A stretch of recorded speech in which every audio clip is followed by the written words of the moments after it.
Friends, இன்றைக்கி வந்து பார்த்தீங்கன்னா டே 10. இன்றைக்கி என்னென்னா தொடர்ந்து ஒரு 4 நாள் மழையில் நம்ம கிணறு வந்து எந்த அளவு தண்ணி தேங்கி இருக்குது பாருங்க.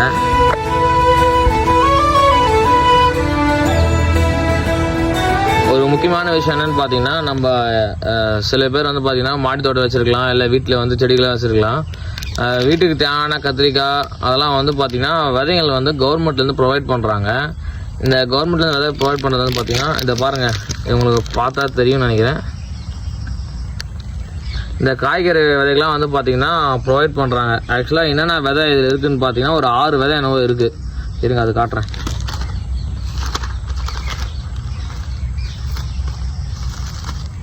ஆக்சுவலாக இது மாதிரி வந்து பார்த்திங்கன்னா ஒரு 6 விதை வந்து கவர்மெண்ட்லேருந்து ப்ரொவைட் பண்ணுறாங்க.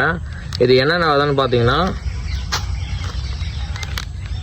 தக்காளி, கத்திரிக்காய், வெண்டைக்காய், மிளகாய், அப்புறம் கீரை. இது வந்து வீட்டுக்கு தேவையான ஒரு விதைகள்லாம் வந்து பார்த்திங்கன்னா கவர்மெண்ட் சைட்லேருந்து ப்ரொவைட் பண்ணுறாங்க. இது வந்து பார்த்திங்கன்னா முழுக்க ஃப்ரீ தான், காசு எதுவும் நம்ம கட்ட தேவையில்லை. இதுக்கு வந்து பார்த்திங்கன்னா நம்ம ஒரு ஆதார் கார்டு மட்டும் கொடுத்து நம்ம உங்கள் சரௌண்டிங்கில் எங்கே பிடிஓ ஆஃபீஸ் இருக்கோ அங்கே போயிட்டு நம்ம அக்ரி ஆஃபீஸில் பிடிஓ ஆஃபீஸில் கொடுத்து நம்ம இது மாதிரி வாங்கணும்னு நினச்சிங்க. ஆதார் கார்டு கொடுத்தோம்னா இது வந்து ஒரு 18 ஏஜுக்கு மேலே இருக்கிறவங்களுக்கு இது வந்து பார்த்தீங்கன்னா ஒரு பேக் வந்து ஃப்ரீயாக கொடுக்குறாங்க.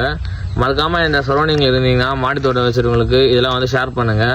நம்ம இந்த ஃப்ரீயாக வர விதையை யூஸ் பண்ணிவிட்டு எப்படி வருதுன்னு சொல்லிட்டு பார்த்தீங்கன்னா நம்ம நெக்ஸ்ட் வீடியோவில் காட்டலாம். வீடியோவை ஷேர் பண்ணுங்கள். ஓகே, பார்ப்போம் நெக்ஸ்ட் சீரீஸில்.